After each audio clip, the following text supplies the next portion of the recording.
चलो विद्यार्थियों, अपन नेक्स्ट बात करते हैं आज different uses of the simple future tense. सबसे पहले सिंपल फ्यूचर टेंस होता क्या है और आप किसको कहेंगे सिंपल फ्यूचर टेंस, उसके बारे में देखते हैं। सिंपल फ्यूचर का मतलब होता है विल सेल और वर्ब की फर्स्ट फॉर्म। क्या मतलब होता है? विल सेल और वर्ब की फर्स्ट फॉर्म। विल और सेल प्लस वर्ब की फर्स्ट फॉर्म, हम इसको सिंपल फ्यूचर कहेंगे। अब सिंपल फ्यूचर में सबसे पहले जो डिफरेंट यूजेज है उसके बारे में अपन बातचीत करते हैं। To express pure when event that is to take place in the coming time. Coming time का मतलब होता है आने वाला समय। वो इसका इफेक्टेड, इसका कोई इफेक्ट नहीं होता है। विलिंगनेस का मतलब होता है इच्छा। इंटेंशन का मतलब होता है इरादा। और लाइकहुड, जिसमें अपन बोल सकते हैं अपना बचपन।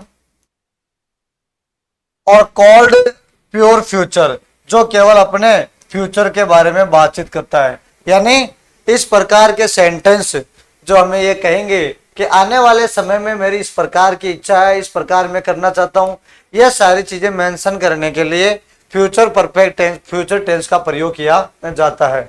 जिस प्रकार से ये जो चीज है वो आप डेली रूटीन में पढ़ते हो। टुमारो इज मंडे, आने वाला कल मंडे होगा। आई सेल बी 60 नेक्स्ट बर्थडे, मैं अगला जो मेरा बर्थडे है वो 60 बर्थडे में मनाऊंगा।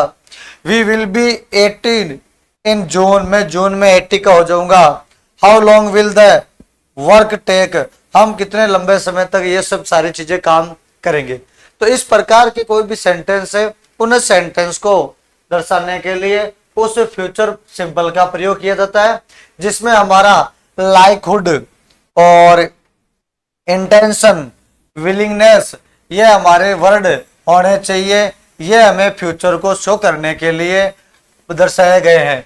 अब ये कोई गारंटी नहीं है कि आने वाले टाइम में ये कार्य आप पूर्णता के साथ कंप्लीट करोगे या नहीं करोगे। हालांकि उसका मानना यह था कि आने वाले दिनों में फ्यूचर टाइम में मैं इस प्रकार का काम करना चाहता हूं। तो ऐसे सेंटेंस भी हमारे फ्यूचर टेंस को शो करते हैं। नेक्स्ट अपन देखते हैं इसमें rule number second. Rule number second में आप देखोगे to show habitual action which probably will happen in the, ये यहां पर the, in the future time. तो हमारे पास में कोई भी हैबिचुअल एक्शन है, आदत संबंधी कोई भी कार्य है जो probably will happen in the future times, जो फ्यूचर के अंदर भी होने के बोध कराता हो, उसके लिए भी अपन फ्यूचर कंटिन्यूस, फ्यूचर सिंपल का प्रयोग करते हैं। जैसे अपन देखते हैं सर्दी गर्मी आती है चली जाती है, तो समर विल कम अगेन, गर्मी वापस आएगी। Monkeys will not build nest, monkeys अपने घोंसले नहीं बनाएंगे। People will plug there fields, लोग अपने खेत जोतेंगे। विल टेक एग्जाम, हम एग्जाम देंगे। तो इस प्रकार के सेंटेंस भी हमारे फ्यूचर सिंबल का प्रयोग करता है। हैबिचुअल एक्शन है, आदत संबंधी एक्शन है, जो हमारे आने वाले फ्यूचर में भी रिपीट होंगे। तो इस प्रकार के सेंटेंस पे हम फ्यूचर में प्रयोग कर सकेंगे। इसमें थर्ड वाला रूल है टू एक्सप्रेस द स्पीकर से एडवाइज, वक्ता का जो सलाह है वो, सजेशन उसके सुझाव, ओपिनियन उसका राय अबाउट समवंस फ्यूचर, ये भी हमें फ्यूचर को शो कराने के लिए प्रयोग किया जाता है। जैसे she will get first division, वो पहला स्थान प्राप्त करेगा पर करेगी। We will find the teacher at home, हमें घर पे हमारा टीचर मिल जाएगा। तो इस प्रकार के भी सेंटेंस हमारे फ्यूचर में आते हैं। My brother will sell his car, मेरा भाई है जो कार को बेचेगा। तो इस प्रकार के ये भी सेंटेंस है हमारे फ्यूचर सिंपल को शो कराते हैं। तो फ्यूचर सिंपल में हमें सबसे पहले विल और शेल का ध्यान देना है। विल और शेल के लिए आप ये बोल सकते हो कि हम आई और एक वी सब्जेक्ट है, इसके लिए इन दोनों सब्जेक्ट के लिए अपन शेल का प्रयोग करेंगे। बाकी सारे के सारे जो सब्जेक्ट है उनके लिए अपन विल का प्रयोग करेंगे। ये चीजें आपको फ्यूचर में सिंपल में पता होनी चाहिए। नेक्स्ट हमारे हैं फोर्थ वाला rule, with conditional sentence type 1। Conditional sentence जो आपने पहले प्रेजेंट इंडेफिनेट में भी देखे और इसी सेंटेंस को फ्यूचर में भी दिखाया गया है। मान लो कि लिखा हुआ है इसमें कि if plus present close. Present close का मतलब हो गया कि या तो आपको प्रेजेंट में वर्ब की फर्स्ट फॉर्म मिल जाएगी या इस फर्स्ट फॉर्म के साथ में आपको एस या ईएस मिल जाएगा, और फिर फ्यूचर क्लोज में आपको विल और सेल और उसके साथ में वर्ब की फर्स्ट फॉर्म मिलेगी, यह आपको देखने को मिलेंगे। तो यहां पर लिखा हुआ है इफ यू कम, ये रहा हमारा प्रेजेंट टेंस, वर्ब की फर्स्ट फॉर्म है क्योंकि यू है हमारा प्लूरल सब्जेक्ट है। जब सब्जेक्टिव अगर यू प्लूरल है तो जाहिर सी बात है कि आपको केवल वर्ब की फर्स्ट फॉर्म का प्रयोग करना है। कंडीशन होनी चाहिए हमारे इफ सेंटेंस होनी चाहिए। ये लिखा हुआ है यहाँ पर मीनिंग का कंडीशनल, कंडीशनल होनी चाहिए। इफ लिखा हुआ है you come to me I will help you, यहाँ के इस विल को शॉर्ट फॉर्म में लिखा हुआ है, यानी आप सेल भी लिखेंगे यहाँ पर, आई सेल हेल्प यू। तो आई के साथ में हम किसका प्रयोग करेंगे, सेल का प्रयोग करेंगे, और हेल्प यहाँ पर केवल वर्ब की फर्स्ट फॉर्म मिलेगी। अगर फ्यूचर सिंपल फील करवाना चाहता है तो आपके यहाँ तक का सेंटेंस कंप्लीट दिया होगा और उसके बाद में आपके लिए दिखा होगा क्या, आई लिखा होगा, आई के बाद में ब्लैंक आएगा, ब्लैंक के बाद में आपको हेल्प वर्ब मिल जाएगी, हेल्प। तो फिर आप क्या करोगे, सेल और हेल्प लिखोगे, क्योंकि आई के लिए अपन सेल का प्रयोग करेंगे और हेल्प वर्ब की फर्स्ट फॉर्म का प्रयोग करेंगे। कब करेंगे, जब प्रेजेंट सिंपल दिया हुआ हो और हमारा कंडीशनल सेंटेंस हो तब। Next, to future with class.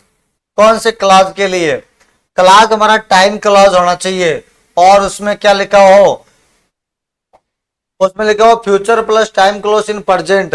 जैसे will we go home when he comes, अगर वह आता है तो हम घर पे जाएंगे। तो ऐसे वाक्यों में अपन टाइम क्लोज होना चाहिए हमारा प्रेजेंट का।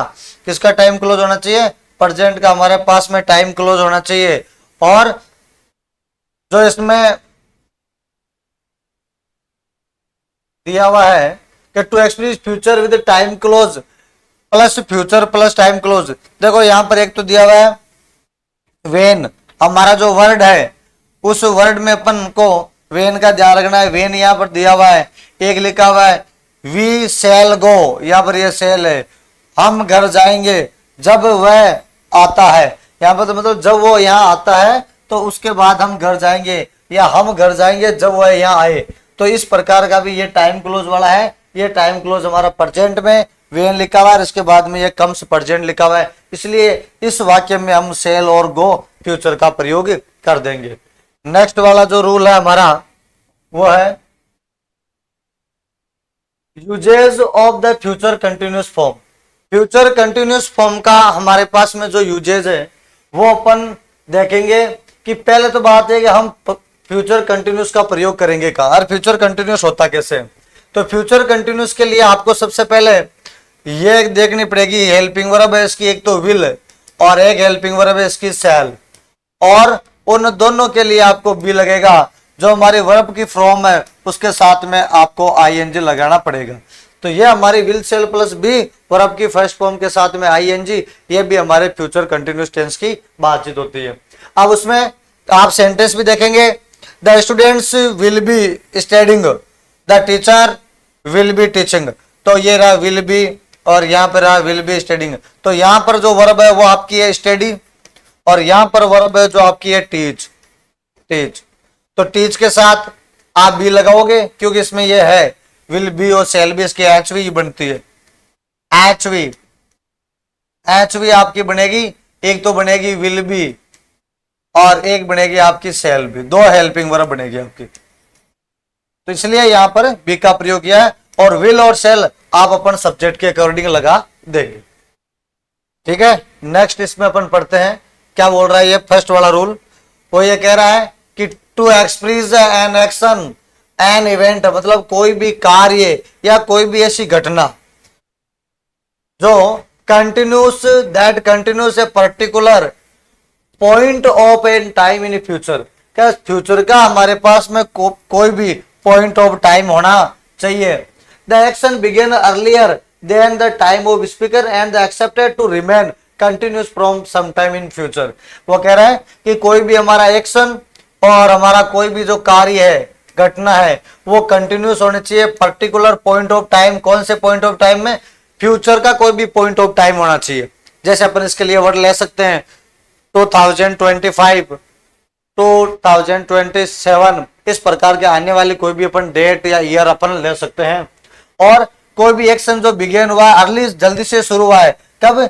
द टाइम ऑफ स्पीकिंग, जब वक्ता बोलता है उसमें। और accepted to remain in continuous some time in future, और कभी कभार उस एक्शन को फ्यूचर टाइम के अंदर भी उसको एक्सेप्ट किया जाता है। तो इसके लिए भी आपने इस प्रकार का ये सेंटेंस देखा है। नेक्स्ट अपन बात करते हैं, the students will not be doing anything, they will be watching TV programme. अब यहां पर लिखा हुआ है the students will not be doing anything, कि स्टूडेंट्स कुछ नहीं कर पाएंगे। They will be watching TV programme, और वो टीवी पर प्रोग्राम देख रहे हैं। तो यहाँ पर ये वॉच है, वॉच के साथ में आईएनजी आ गया, और यहाँ पे विल भी हमने लगा दिया क्योंकि दे के साथ विल का प्रयोग किया जाता है। और यहाँ पर भी द स्टूडेंट प्लूरल सब्जेक्ट है, इसमें भी विल के साथ में प्रयोग किया जाता है। नोट लगता है हमारे विल और शेल के बाद में। विल शेल के बाद में नोट आएगा, और उसके बाद में आपके वर्ब के साथ में आईएनजी लगा देंगे। बी वाला रूल है, to express future without intention they do not have the performers involvement, such action go on automatically. जैसे I will be seeing mister Rita tomorrow, मैं मिस्टर रीता को कल देखूंगा। We work in the same office, हम केवल एक ही office में दोनों काम करते हैं। तो यहां पर तो देखो प्रेजेंट टेंस आया हुआ है, और यहां पर लिखा विल बी सीइंग, तो ये और तुम्हारे इसमें टाइम दे रखा है। दूसरा एग्जांपल है, we will be travelling next Sunday at this time, इसी टाइम में हम कल उसको यात्रा करेंगे। तो ये भी आपके फ्यूचर टाइम के लिए दिखाए गए हैं। नेक्स्ट जो रूल है 7वां, फ्यूचर परफेक्ट में। तो फ्यूचर परफेक्ट के लिए अपन कल से चर्चा करेंगे, उससे पहले अपन वापस फ्यूचर इंडेफिनिट फ्यूचर कंटिन्यूस की बातचीत करते हैं। क्या फ्यूचर इंडेफिनिट की हेल्पिंग वर्ब तो विल शेल, और उसके साथ में आएगी वर्ब की फर्स्ट फॉर्म। फ्यूचर कंटिन्यूस में उसकी हेल्पिंग वर्ब है विल बी और शेल बी, और उसके साथ में वर्ब के साथ में आपको आईएनजी लगाना है। और सेंटेंस में आपको ये देखना है कि काम हमारा कंटिन्यू होना चाहिए, और कब होना चाहिए? वो होना चाहिए फ्यूचर टाइम में। उसमें हमारे फ्यूचर का कोई भी फ्यूचर का टाइम ऑफ इवेंट हमारे पास में होना चाहिए, पॉइंट ऑफ टाइम हमारे पास में आना चाहिए, जिसमें अपन कुछ जो एडवर्ब है वो अपन काम में लेते हैं। एक तो अपन एडवर्ब काम में लेते हैं टुमारो, और एक उसमें काम में लेते हैं अपन नेक्स्ट। ठीक है, ये हमारे फ्यूचर के जो एडवर्ब है ये हमें बताने के लिए काम में आता है, और टुमारो एक ऐसा वर्ड है जो केवल फ्यूचर टेंस को दिखाने के लिए प्रयुक्त होता है। तो विद्यार्थियों, ये हमारा एक शॉर्ट में एक बार फ्यूचर इंडेफिनिट और फ्यूचर कंटिन्यूस के बारे में चर्चा थी। और इसमें यही है कि इस प्रकार के रूल बनते हैं जिसमें आपको टुमारो का ध्यान रखना है, और कोई भी काम है उस काम को आपको कंटिन्यूटी का ध्यान रखना है। तब तक आप सबको बेस्ट ऑफ लक, और नेक्स्ट अपन प्रेजेंट परफेक्ट फ्यूचर परफेक्ट के बारे में चर्चा करेंगे। थैंक्स।